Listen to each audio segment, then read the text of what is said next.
Buenos días a todos. Mi nombre es Jessica Sheffield. Yo soy la directora de Guardianes de la Naturaleza y me acompaña Georgina Quesada, quien es la coordinadora de los proyectos educativos de Guardianes de la Naturaleza. Así que bienvenidos a todos. De verdad que este es un tema, conectando los centros educativos con la naturaleza, es un tema lindísimo, es un tema muy esperanzador y sobre todo es un tema absolutamente necesario para estos tiempos. Voy a compartir pantalla. Bueno, para empezar, ¿cómo podríamos cuidar y proteger la naturaleza si no nos percibimos si nos percibimos como algo separado de ella? Esta es una pregunta esencial que nos tenemos que hacer todos porque ahora vamos a ver la triple crisis ambiental planetaria que tenemos, que es, todo se deriva o la gran parte se deriva de esa gran problemática de sentirnos separados de la naturaleza y no como una parte esencial de ella. Esa es una imagen muy bonita, representativa, ¿verdad? De los anillos de un árbol y la huella de un humano para acordarnos que somos parte esencial de esa naturaleza. Y si bien ahora vamos a hablar también de la identidad de un guardián y cómo el ser humano tiene el poder realmente de administrar esos recursos naturales, nosotros somos administradores de algo que somos parte de. Eh, entonces, los científicos nos hablan que tenemos una triple crisis planetaria. De hecho, esto lo hablamos, tenemos otro webinario que se llama Inteligencia de la Naturaleza, por los que quieren buscarlo en nuestra página de YouTube. Nosotros hablamos de esta triple crisis planetaria. En estos momentos escuchamos mucho sobre la crisis de clima, ¿verdad? Se escucha mucho en los medios, pero realmente tenemos una triple crisis de contaminación, de biodiversidad y de clima. A nosotros nos encanta poder movernos hacia la esperanza, hacia dónde están las soluciones, pero tenemos que entender el problema que tenemos.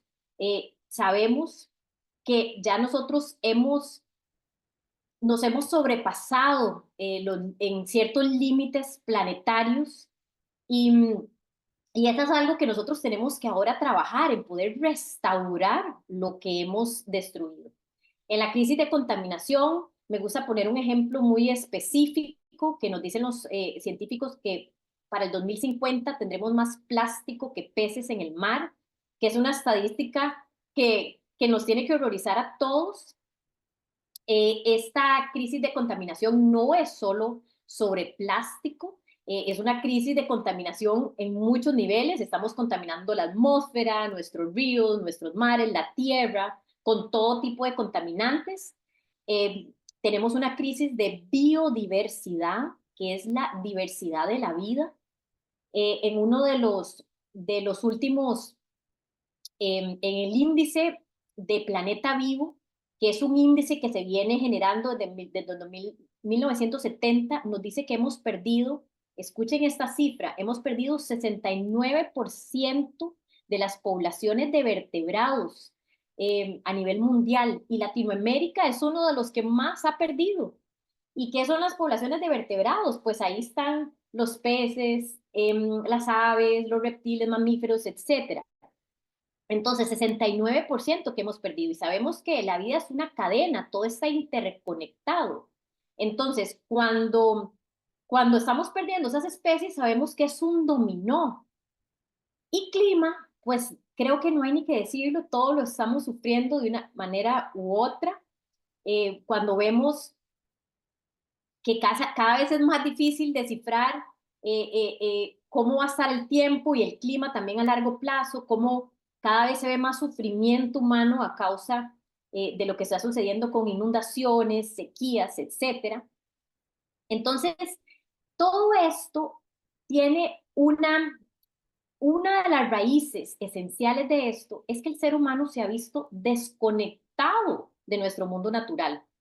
A la naturaleza lo hemos visto como un lugar para extraer recursos y un lugar para desechar una vez que producimos algo. Y esto es completamente insostenible, porque sabemos que no solo que somos naturaleza, sino que es esencial para la supervivencia de la humanidad. Sin naturaleza no tenemos agua, no tenemos buena calidad de aire, no tenemos comida, refugio, etcétera.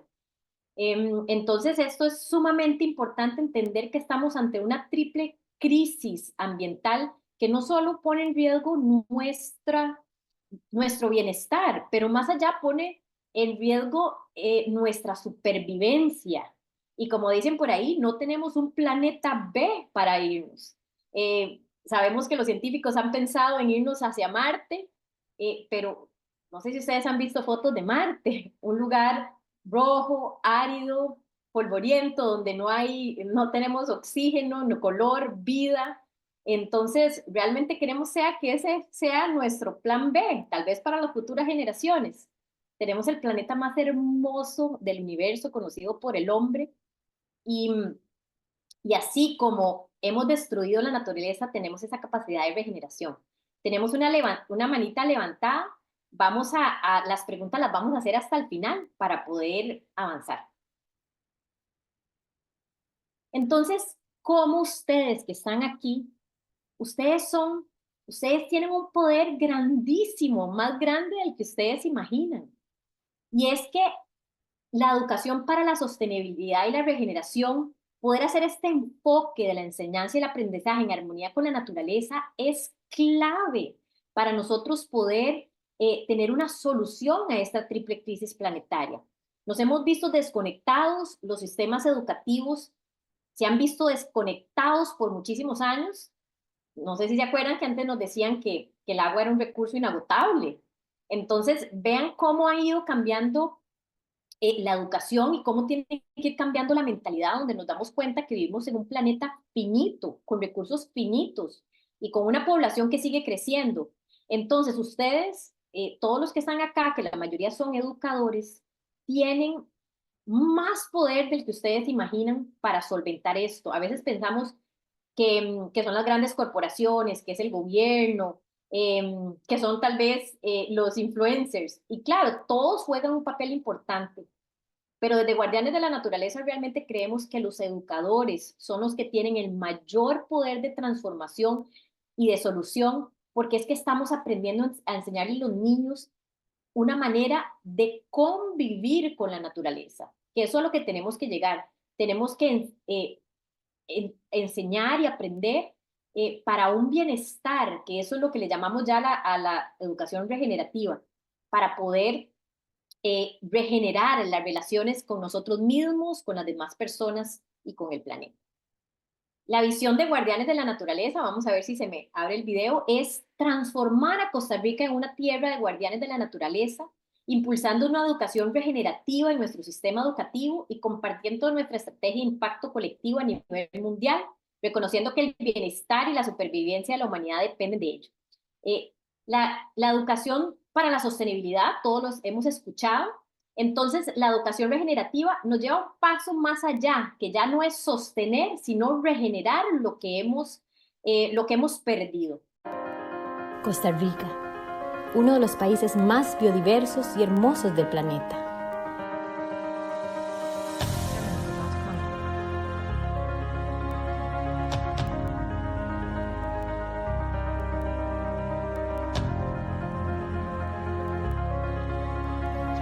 Un país donde habitan miles de niños, niñas y docentes guardianes de la naturaleza.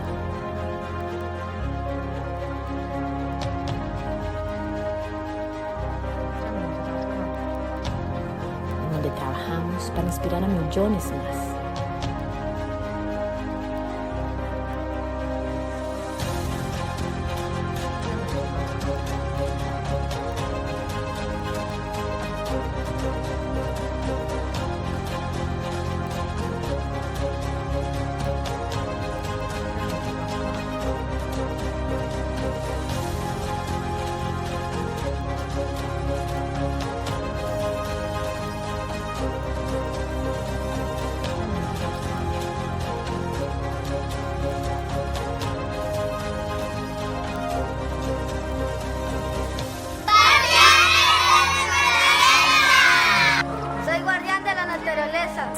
guardiana de la naturaleza.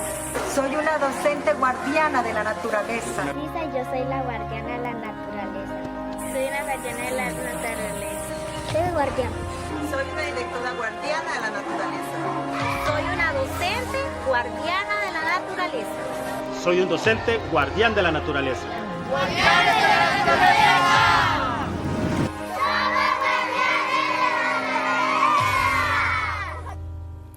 ¿Y vos?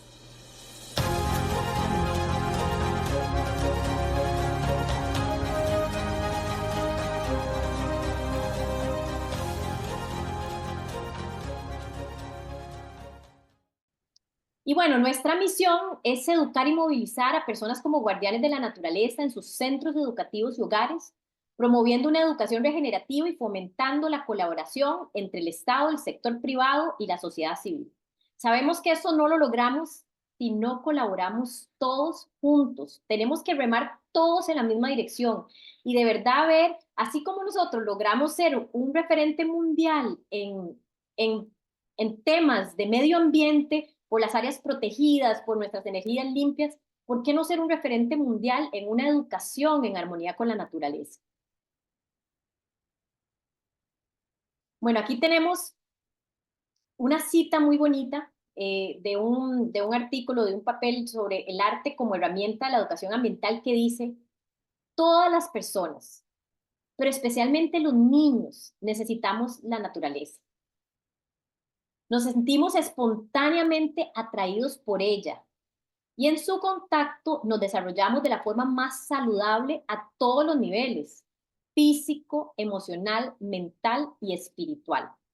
Estar al aire libre, en interacción directa con la vida, debería ser reconocido y ejercido como un derecho fundamental de la infancia en nuestras sociedades.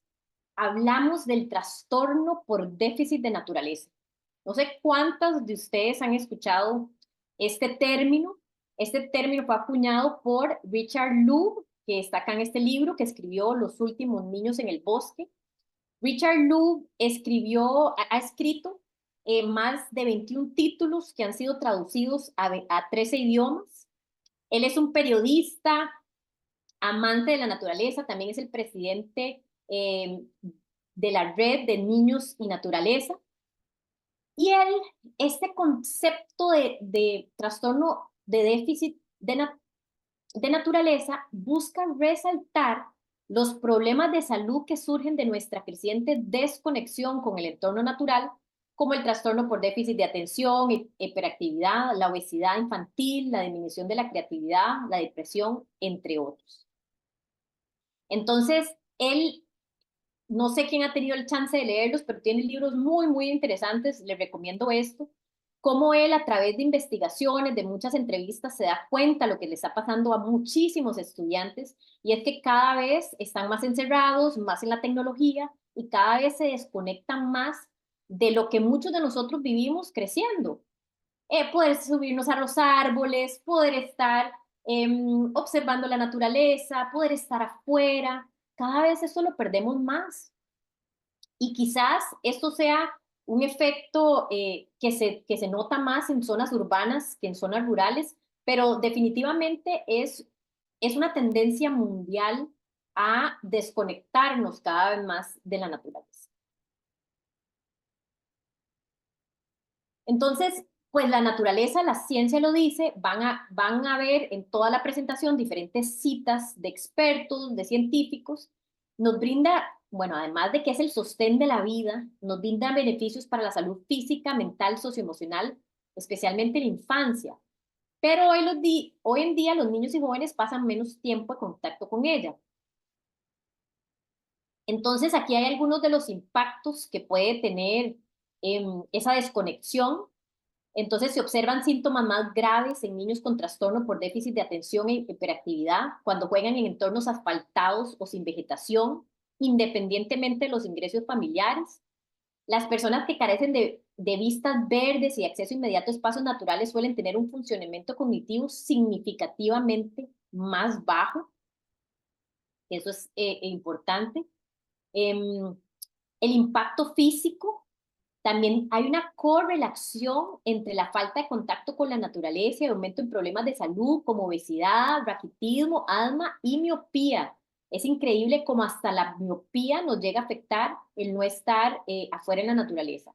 Así como una disminución en la aptitud cardiorrespiratoria. El impacto socioemocional. Se ha encontrado que los niños con menos exposición a la naturaleza tienen un control de impulsos más deficientes, menor gratificación y mayores niveles de agresión y violencia.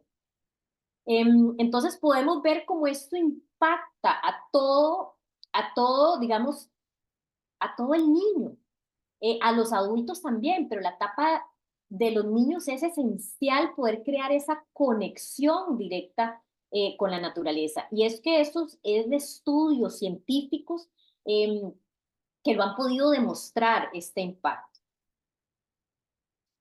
Entonces hoy queremos contarles sobre ejemplos prácticos para conectar a los centros educativos con la naturaleza. Queremos que después de este webinario se vayan con algunas ideas. Muchos de ustedes que sabemos que están en Mi Reto Guardián, sabemos que ya están poniendo en práctica muchas de estas sugerencias que le vamos a dar, muchas de estas prácticas. Los que ya están haciendo muchas de estas cosas, lo queremos impulsar es cómo llevarlo al siguiente nivel. Y a los que no han iniciado, cómo empezar a hacerlo. Y quizás algunas de las prácticas que vamos a enseñar ya la están haciendo y otras no. Y también nos encantaría escuchar después de esta presentación que nos digan si hay algunas otras prácticas que no hemos mencionado acá que les están funcionando muy bien. Porque nosotros, además de ser un movimiento, somos un laboratorio y nosotros siempre estamos buscando y encontrando buenas prácticas para poder ser compartidas con otros. Y antes de iniciar con las prácticas, queremos recalcar la importancia de no ver todo como un proyecto aislado, sino como todas esas prácticas que nosotros vamos a enseñar se arraiguen en esta identidad como guardianes de la naturaleza. Porque la identidad es una cosmovisión, es como yo veo el mundo y cómo yo me veo en ese mundo. Nos encanta esta foto, este dibujo del niño participante en Mi Reto Guardián, él como se ve como un guardián, y él presenta a una persona, ¿verdad?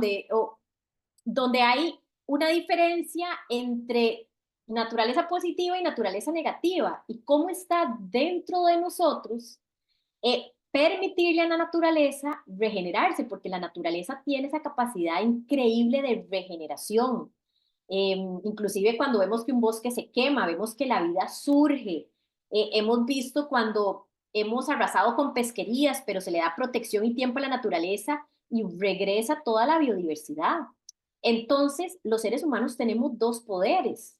Tenemos el poder de destruir la naturaleza, pero tenemos el poder de permitirle a la naturaleza co-crearse. En Nosara, por ejemplo, nosotros destruimos toda la parte de bosque en los 200 metros del mar, en los 200 metros digamos, de playa, pero con la ayuda de niños, jóvenes, personas de la comunidad, tenemos organizaciones como Costas Verdes que han ayudado a regenerar esa costa con la ayuda del ser humano. Entonces, tenemos esos dos poderes.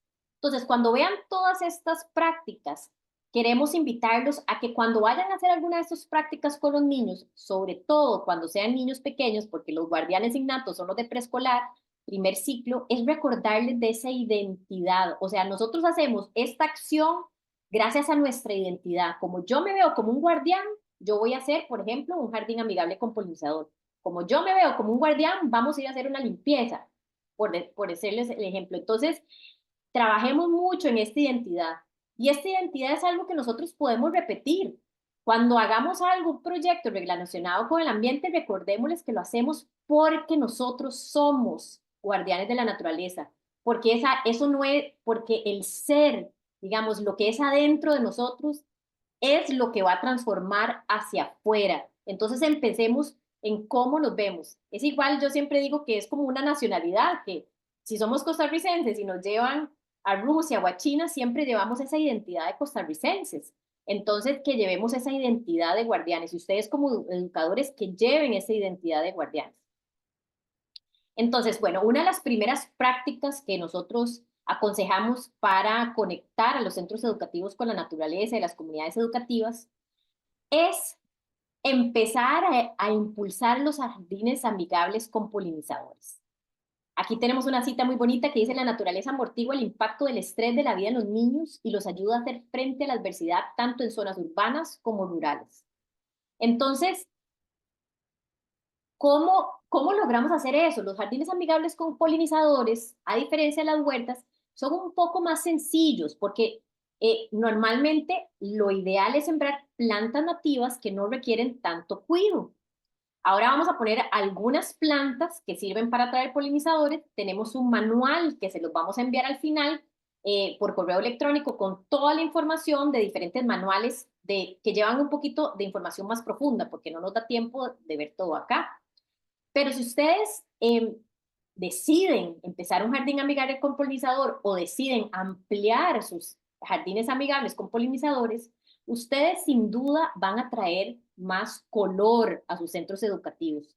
¿Cuántas veces hemos entrado o he visto centros educativos en la capital donde no se ve color? Es todo cemento. Entonces, ¿cómo hacemos para buscar esos espacios, aunque sean mínimos, chiquititos, donde vamos a traer color? No solo vamos a traer color, vamos a traer biodiversidad. O sea, vamos a tener más diversidad de vida en nuestros centros educativos. Más adelante vamos a hablar cómo todo esto ayuda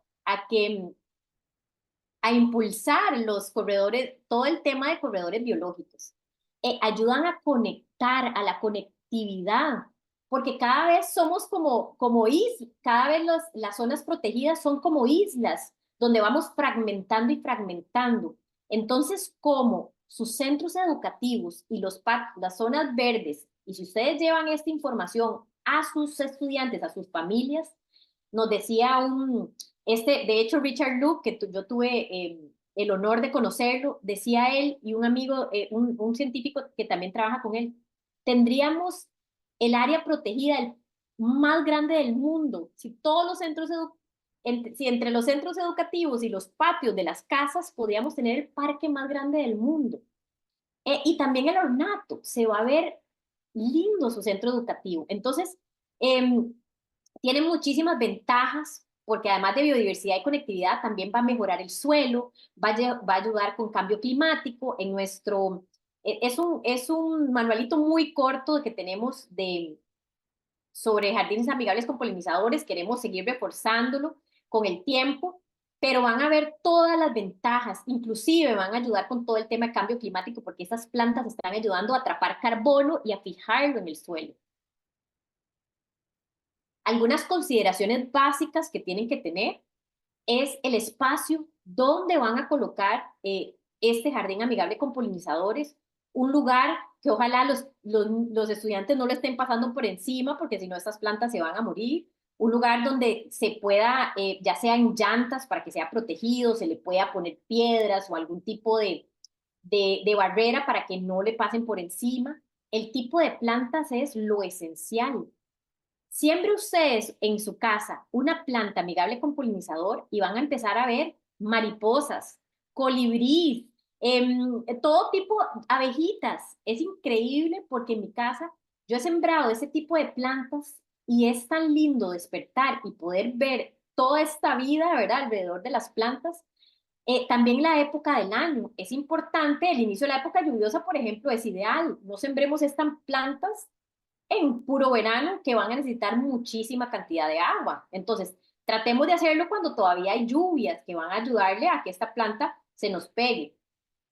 Y también pensar en el seguimiento. Esas plantas, como les digo, normalmente son lo que antes las personas llamaban como monte, pero tenemos que ir cambiando ese concepto, porque ese monte, en vez de verlo negativo, hay que verlo súper mega positivo, porque el monte es, o esas plantas polinizadoras, es lo que van a traer a toda esa diversidad de vida.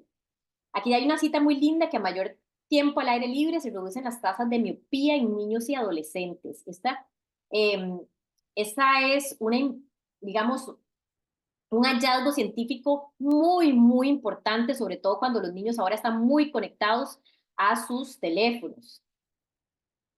Esas son, vamos a poner solo algunos ejemplos de plantas que les va a traer polinizadores, por ejemplo, la tornera o mañanita que se abren y a las 11 ya se cierran, se les van a llenar de abejitas mariolas. Yo tengo de esas plantas en mi casa y pasan llenas de abejitas mariolas. El arete panameño, que es como esta campanita roja, pasa llena de colibrís. Todas las mañanas puedo ver colibrís gracias a este tipo de planta. La verbena, lantana o cinco negritos van a estar siempre llena de mariposas. Entonces van a traer color no solo las plantas, sino van a traer estos animales que los niños con solo salir un ratito al patio y poder ver esos animales nos ayudan a desestresarnos, nos ayudan a bajar. Yo, por ejemplo, que tengo estas mañanitas, si estoy estresada, a veces voy a ver las mariolitas, entrar y salir, y ya con solo eso ayuda a uno a bajar revoluciones, y eso nos ayuda a todos, a niños y adultos. El rabo de zorro, cola de gato, es muy linda, se hace más alta que estas que estaba mencionando, pero es lindísima también para atraer a polinizadores. Entonces, con más espacio, esta es ideal para poder traer. Luego, bueno, aquí ya, esos son los jardines amigables con polinizadores, que de verdad los invitamos a todos a tener jardines amigables en sus centros educativos. Otra manera de conectarnos con la naturaleza, por ejemplo, para escuelas que no tienen tanto espacio, esta es una manera de hacer una inmersión en la naturaleza a través del arte, pero aquí tenemos muchos ejemplos de dibujo, pero el arte en poemas, en canciones, inclusive para los jóvenes con videos, poder hacer videos, es sumamente importante. Y esta cita nos dice: la observación, la contemplación del paisaje desde una mirada artística favorece una percepción holística del paisaje como un todo del que formamos parte. Entonces es lo lindo del arte, ¿verdad? Que el arte nos ayuda no a vernos como separados de la naturaleza, sino vernos en esa inmersión. Acá hay algunas imágenes de niños que han participado en mi reto guardián. En este caso, solo hay niños como más pequeños, pero tenemos también fotos divinas de jóvenes haciendo dibujos, arte. Para los jóvenes les recomendamos mucho hacer murales. A los jóvenes les encanta hacer murales, ya sea pintados o con tapas. Para jóvenes también toda la parte, como les digo, de hacer videos es algo súper interesante. Poder hacer esculturas también es algo que los jóvenes pueden hacer. Y los niños, no importa la edad, nosotros tratamos de impulsar mucho también a hacer dibujos de cómo son ellos o su identidad como guardianes. Y es muy interesante cuando usted expone un trabajo, cualquier trabajo, o cualquier tema, ya sea en ciencias o estudios sociales, si ustedes les ponen a ellos a dibujar lo que comprendieron, porque es increíble muchas veces lo que surge de lo que los niños comprenden cuando uno les expone un tema. La poesía también, impulsar a los chicos a la poesía o hacer un periódico escolar para llamar la atención de problemas sobre la comunidad para jóvenes. Ese periódico escolar es una manera donde uno une arte y literatura para poder hacerlo. También tenemos la parte de literatura. Aquí nosotros en el movimiento guardianes.org, que es nuestra página web, hay una plataforma educativa donde ustedes tienen el acceso a los libros de Guardianes de la Naturaleza. Nosotros hemos publicado 3 libros de Guardianes de la Naturaleza. Estos libros no se pueden descargar, pero se pueden proyectar para los que tienen proyectores. Tenemos más libros, no solo de nosotros, sino que tenemos, por ejemplo, uno que se llama El viaje del tiburón martillo, que es de uno de nuestros aliados, que sería muy bonito. También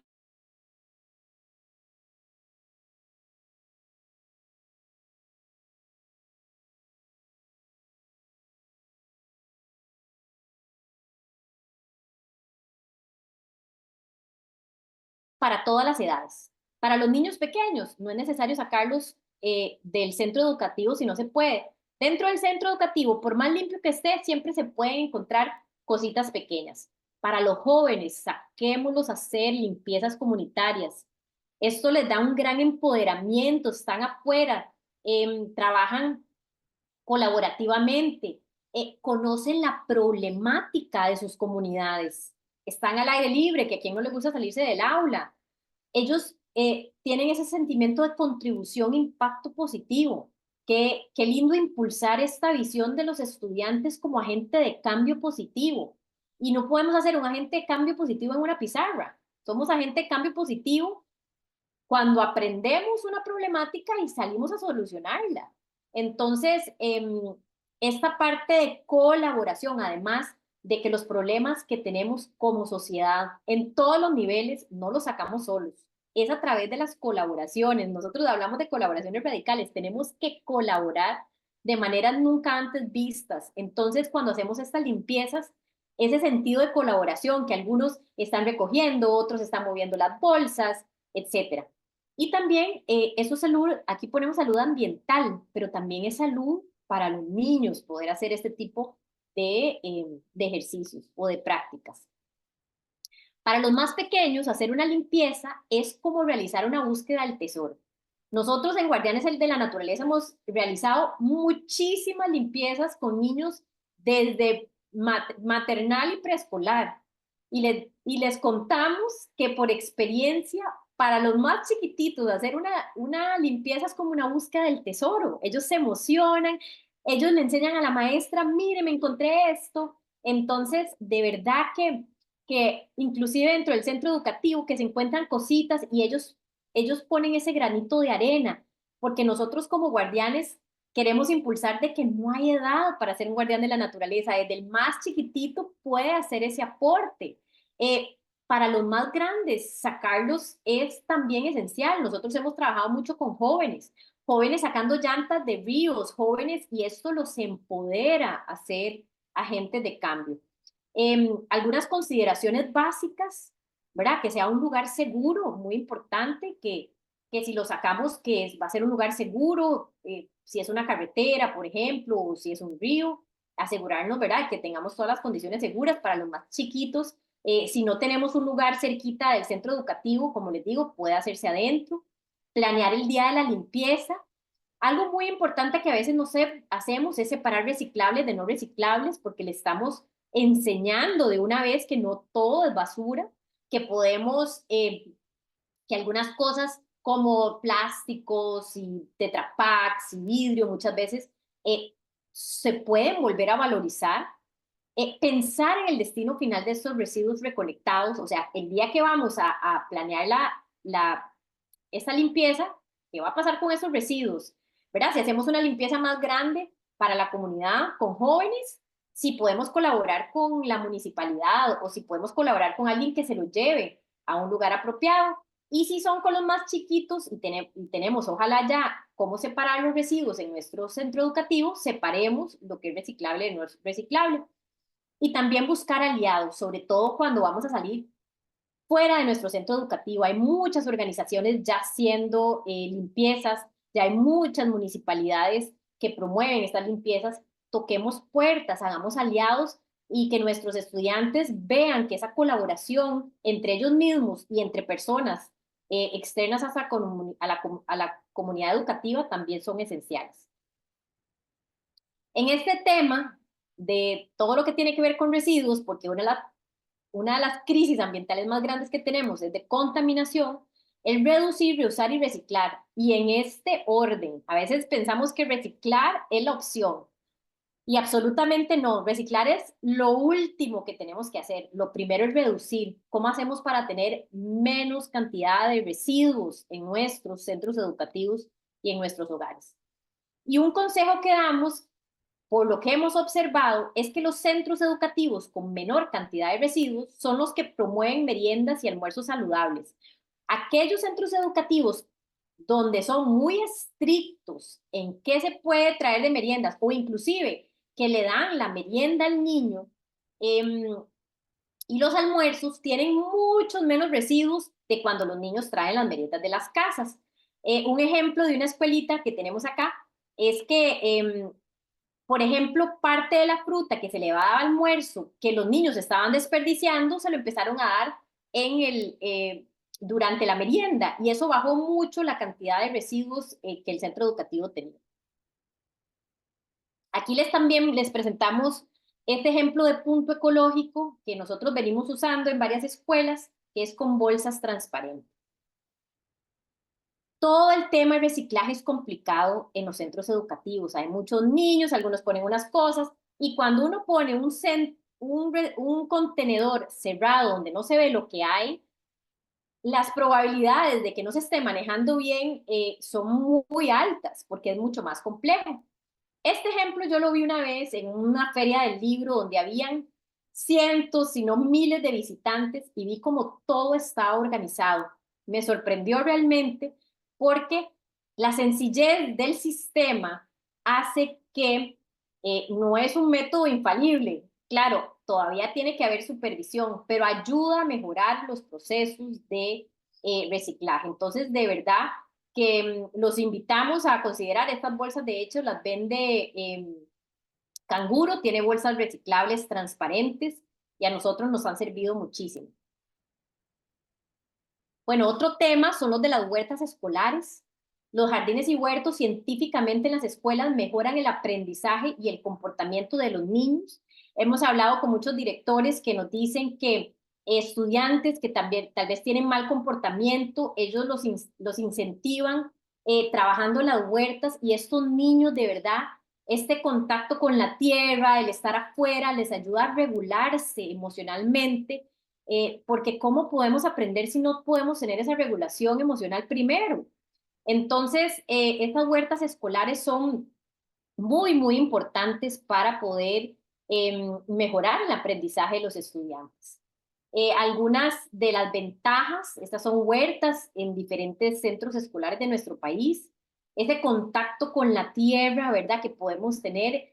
Muchos estudios científicos han dicho cómo ese contacto directo con la tierra nos sana, ¿verdad? Hay ciertas descargas energéticas, etcétera, que se hacen, entonces es súper importante. Las huertas podemos tener, por ejemplo, medicinales o nutritivas. Es un laboratorio natural y vivo. Los niños ven qué sirve, qué no sirve, por qué se muere, por qué vive. Es un aprendizaje significativo, ¿verdad? Ya tenemos que podemos ver cosas en el aula, pero cómo la experiencia es la que realmente nos queda. Y esta parte de regular las emociones de los niños que a veces están encerrados, que ya no pueden estar más adentro, sacarlos afuera, les ayuda también en la parte emocional y académica. Acá tenemos un ejemplo muy bonito. Este es una de las únicas fotos que no son nuestras, pero nos encantó esta idea de una escuela en España, porque muchos dicen, claro, las escuelas rurales tienen mucho espacio, pero nosotros no tenemos en una escuela urbana. Entonces, lo que les decimos a los de escuelas urbanas o a los que no tienen espacio es que la creatividad va a ser su mayor aliada. No es que no se puede, es que hay que pensar maneras distintas de hacerlo. Ellos tienen acá un huerto donde es un huerto vertical, una huerta vertical, donde ellos le echan el agua tiene la tapita tiene un hueco, el agua sigue corriendo hacia la segunda planta y luego se recoge en un tercer, digamos, plástico, y esa agua se vuelve a usar para poder regar las matas. Entonces vean qué lindo, porque se están reutilizando plásticos y se está reutilizando el agua. Entonces están demostrando la circularidad de la naturaleza. Y nos pareció importante mostrar para las escuelas con muy poco espacio. Es una manera de conectar a los niños con la naturaleza. También esas son fotos que nos han mandado en Mi Reto Guardián. Nos encanta Mi Reto Guardián porque se convierte en una biblioteca de ideas. Hay escuelas que todos esos de escuelas, hay algunos que lo están haciendo en canoas, otras en mesas de madera, con blocks, en botellas, y muchísimas otras maneras de hacerlo. Entonces, si hay algo que no tiene límites es la creatividad. Entonces, cuando se vean que sienten que no pueden, es como pensar afuera de la caja. La creatividad y los aliados son dos de sus mejores amigos. El compostaje Este es otra manera práctica de acercar a los niños a la naturaleza. Y el compostaje a veces es casi el 50% de los residuos que producimos. Si nosotros el compostaje o todos los residuos orgánicos los sacamos de la basura, estamos disminuyendo la problemática de contaminación por residuos a la mitad. Y además nos ayuda a crear suelo, nos ayuda a mejorar el suelo, que ayuda a atrapar carbono. El compostaje ayuda a aumentar biodiversidad, a ayudar con el cambio climático, a ayudar con contaminación. Y ese contacto con el mundo natural puede reducir significativamente los síntomas del trastorno de déficit de atención en niños de edad temprana de 5 años de edad. Eso no es solo para compostaje, sino para todas las otras prácticas que hemos venido mencionando. Hacer compostaje, uno imita la circularidad de la naturaleza. La naturaleza no crea basura. Somos los seres humanos los únicos que creamos basura. En la naturaleza todo se reusa y se reusa una y otra vez. Imagínense qué lindo que sus estudiantes algún día sean emprendedores que inventan y crean todo este tipo de materiales que se usan y reusan una y otra vez. También mejora los suelos. Es un laboratorio vivo. También ayuda mucho a la parte de responsabilidad y una participación activa. Aquí es muy importante que en centros educativos que quieren hacer los residuos, es que sus mayores aliadas van a ser las cocineras de sus centros educativos. Al igual con reciclaje, hemos visto que los mayores aliados de los directores o los de los docentes son muchas veces los guardas. Hemos visto como los guardas, cuando usted los empodera, ellos pueden ser los que apoyan todo este tipo de proyectos. El de huertas, hemos visto guardas trabajando con huertas, apoyando con reciclaje y compostaje. Eso los empodera a ellos y les da este significado tan positivo que puede ser ese aporte, ¿verdad?, dentro del centro educativo. Y bueno, el compostaje también es la participación activa. Algunas consideraciones básicas, les vamos a mandar un manual de cómo hacer abono orgánico en sus escuelas. Hay muchos tipos de hacerlos, hay ese tipo de composteras, hay unas estas que brotan, que muchas escuelas hemos visto que ya tienen. El lugar donde va a estar, que sea un lugar que no esté tan lejos de la cocina, que sea un lugar donde ojalá esté ciertamente cubierto, porque el compostaje no puede ser empapado. También el tipo de compostera que vayan a usar, si es una escuela muy grande, hay tipos de composteras bastante grandes. Si son unidocentes, se pueden usar composteras mucho más pequeñas. El tener residuos secos, hojas, porque el compostaje no se puede hacer solo con los residuos de la cocina. El compostaje requiere de hojas secas, es ese balance de nitrógeno y fosfato que hay que tener, que es esencial. Cuando uno hace compostaje es como hacer una lasaña, porque hay que poner ambas, hay que poner residuos orgánicos, residuos secos, orgánicos, secos. Tiene que tener una tapa, un techo, porque cuando vienen las lluvias no se puede empapar y definitivamente no se pueden poner carnes, lácteos ni grasas. Estas son solo algunas recomendaciones. Como les decimos, tenemos un manual que es muy visual para ayudarlos con la práctica de compostaje. Y lo más importante con el compostaje, nuestro mayor consejo es no se den por vencido, porque el compostaje es un sistema vivo y debemos aprender de los retos que surgen. Que se mojó mucho, que tal vez hay muchos gusanitos o que, qué sé yo, que tiene malos olores. Todo eso se puede resolver, ¿verdad? Revolviendo más, poniendo más material seco. En última instancia, si hay que poner un poquito de cal. Entonces, ahí en nuestro manual damos varios consejos, pero lo más importante es no darse por vencido y saber que hacer compostaje es esencial que los estudiantes aprendan, porque por muchos años hemos mandado nuestros orgánicos en una bolsa plástica a un relleno sanitario. Y esto es un crimen ambiental porque esos residuos orgánicos van a ser lixiviados, que muchas veces terminan contaminando los acuíferos.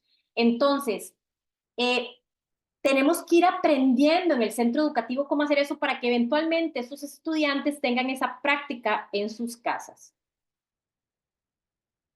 Bueno, la otra práctica que queremos impulsar para conectar a los centros educativos con la naturaleza son las ecogiras. Aquí hay una cita muy bonita que dice: los beneficios de estar en contacto con la naturaleza son múltiples para los niños. mejoran el rendimiento académico, promueven la creatividad, la cooperación, la resolución de problemas, el conocimiento, el razonamiento, la observación y la atención. Y no es algo que queremos para todos nuestros estudiantes. Esta cita es de uno de nuestros aliados, que ahora voy a mencionar un proyecto de ellos también, de Joaquín Lejía. Y las ecogiras nos brindan experiencias inolvidables. Tienen un aprendizaje vivencial, apreciación por la biodiversidad de los ecosistemas, y nos crea este vínculo emocional y promoción del respeto por los recursos naturales.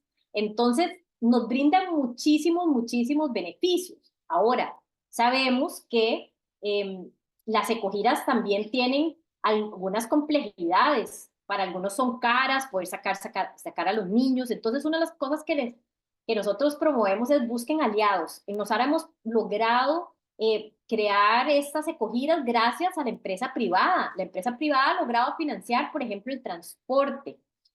Lugar con condiciones aptas, llevar a los niños a un lugar que tenga las condiciones aptas. Ojalá que si van a llevar a los niños, que se pueda hacer alguna visita previa. Protocolo extramuros, ya el Ministerio de Educación tiene un protocolo de cómo sacar niños, que las busetas tienen que tener seguros, que es importante que los niños tengan el seguro estudiantil. Eso todo es muy importante seguirlo para tener una experiencia bonita y también una experiencia con seguridad. Otro de los consejos es meriendas saludables, 0 residuos, ojalá. Muchas veces hacemos estas giras y llevamos un montón de basura, un montón ¿cómo es que se llama? De merienda, que al final crea un montón de residuos. Entonces, ¿cómo hacemos para promover que los estudiantes ojalá lleven algo preparado a la casa, un sándwich pequeño, una fruta, y así vamos a ver a la naturaleza y tratamos de crear el menor impacto posible? Otro de los consejos que hacemos cuando nosotros hemos llevado grupos es dividir al grupo. Entonces, si un grupo va a ver a la naturaleza y hay un lugar donde otro grupo se pueda quedar, es hacer alguna actividad dinámica, algún juego, para que los grupos sean un poco más pequeños. Y bueno, tenemos el programa Tierra de Niños. Este es otra acción que nosotros de verdad queremos impulsar. Tierra de Niños es un programa que es de nuestros aliados de ANIA. Es un programa que, bueno, ahora les voy a mencionar en las próximas filminas cómo está en 10 países ya. En nuestro país hay muchos centros educativos que ya tienen este programa Tierra de Niños. Aquí hay unas fotos muy lindas que quiero que vean el antes y después. Dice: una tierra de niños y jóvenes es un espacio desde medio metro cuadrado otorgado a los y las niñas, donde estos crían la vida y la biodiversidad, y en el proceso son reconocidos como agente de cambio en la sociedad. Entonces, este programa de Tierra de Niños es precioso porque engloba mucho de lo que venimos viendo. Es una metodología reconocida por la UNESCO y también por el Ministerio de Educación Pública. Está aplicada en 10 países y es un recurso pedagógico para promover la educación para el desarrollo sostenible. Estas fotos son crédito de ANIA, estas son en Perú, nos las compartieron y quiero que vean el lugar antes y después de este espacio otorgado a los niños y cómo ellos se lo imaginan y cómo lo regeneran.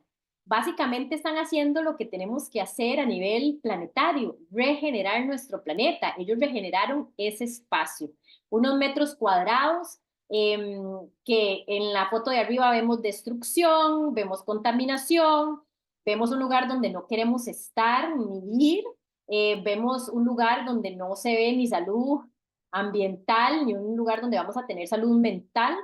Ahora, a ver esta foto de abajo, lo que lograron hacer en este espacio pequeño, donde vemos un lugar regenerado, recuperado, donde hay colores, donde hay biodiversidad, donde hay conexión, donde hay salud ambiental, salud mental y física, porque la salud de nuestro ambiente va ligada a nuestra salud mental, física y emocional, y eso no se nos puede olvidar. Cuando destruimos la naturaleza, nos estamos destruyendo nosotros mismos, ¿verdad? La base de la vida y también nuestra salud, que es el tesoro más grande que podamos tener. Los espacios Tini es un espacio dedicado en un área de al menos medio metro cuadrado asignado a los niños y jóvenes para su gestión. Les da autonomía y empoderamiento. Los niños toman decisiones sobre el uso del espacio, fomentando su liderazgo y responsabilidad. Los niños se convierten en agentes de cambio, o sea, se promueve que los niños sean actores activos en la conservación y la mejora del medio ambiente. Las ideas son hechas realidad porque todas estas ideas salen de los niños. Ellos son los que escogen el logo, ellos escogen el nombre, ellos hacen un croquis de cómo quiere que se vea. Entonces es precioso.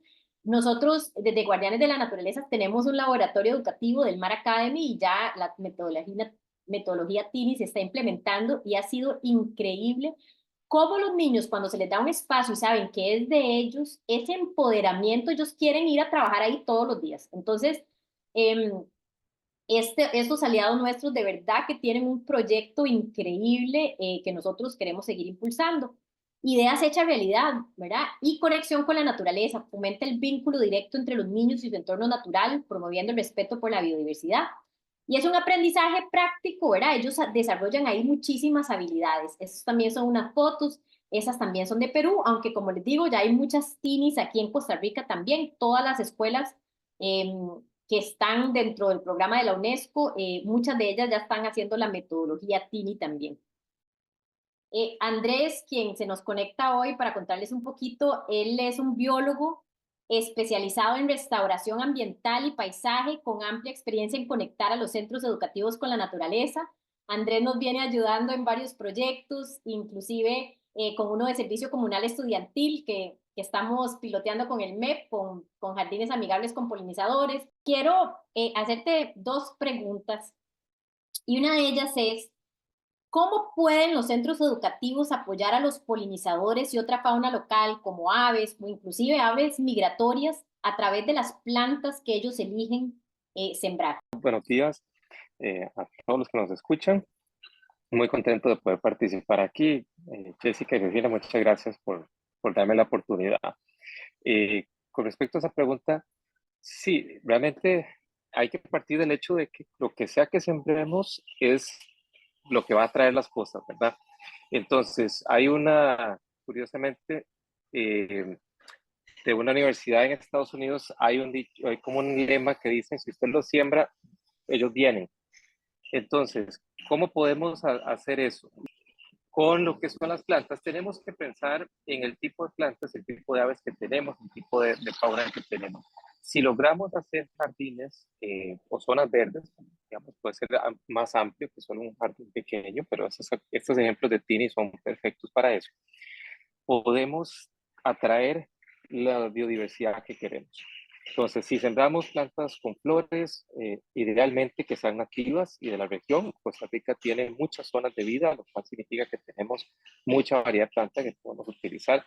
Vamos a estar favoreciendo a abejas, colibríes, mariposas, y también si podemos sembrar arbustos o árboles arbustivos que produzcan fruta, también estamos beneficiando a aves frugívoros, en algunos casos incluso murciélagos, que yo sé que a veces a las personas tal vez no les entusiasma tanto eso, pero son fundamentales para la dispersión de semillas en nuestros bosques tropicales.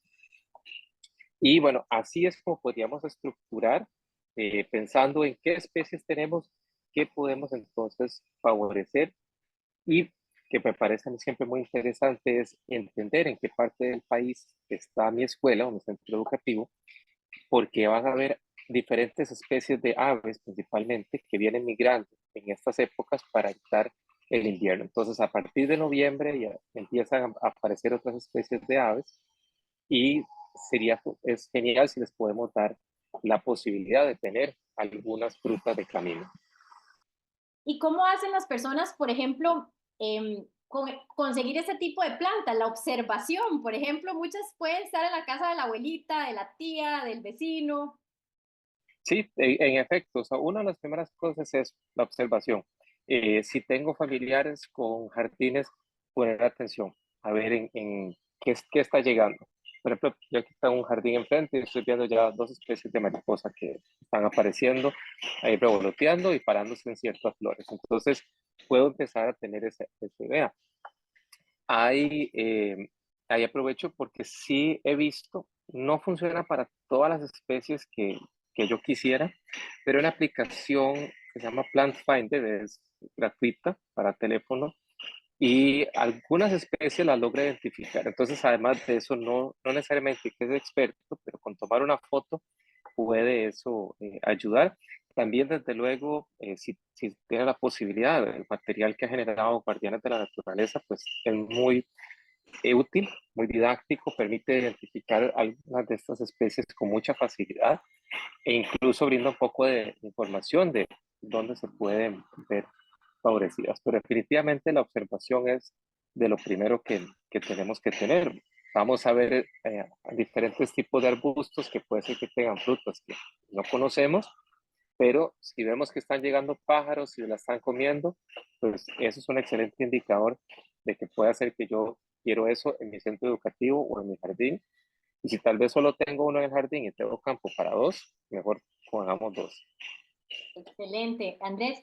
Y otra consulta, Costa Rica ya cuenta con una estrategia de corredores biológicos que promueven la conectividad en áreas protegidas para evitar que éstas se aíslen, que sean islas, ¿verdad? ¿De qué forma los centros educativos pueden visualizarse como colaboradores clave de esta estrategia de corredores biológicos? Claro, no, desde luego, una de las cosas que más influencia van a tener sobre nuestra capacidad como país de contribuir a la conservación de la biodiversidad es la conectividad. Eso quiere decir que, en efecto, tenemos áreas silvestres protegidas, Parque Nacional, Refugios de Vida Silvestre y otras, que si no las vamos a conectar entre sí, tanto para a lo largo del país como lo que puede ser altitudinalmente, que también tenemos especies que a veces están más cerca a la costa una parte del año y luego migran hacia los cerros en otros momentos del año, creamos islas y aislamos poblaciones. Y eso es un peligro para la biodiversidad que tanto tiene este país. Tenemos prácticamente 6% de la biodiversidad del planeta.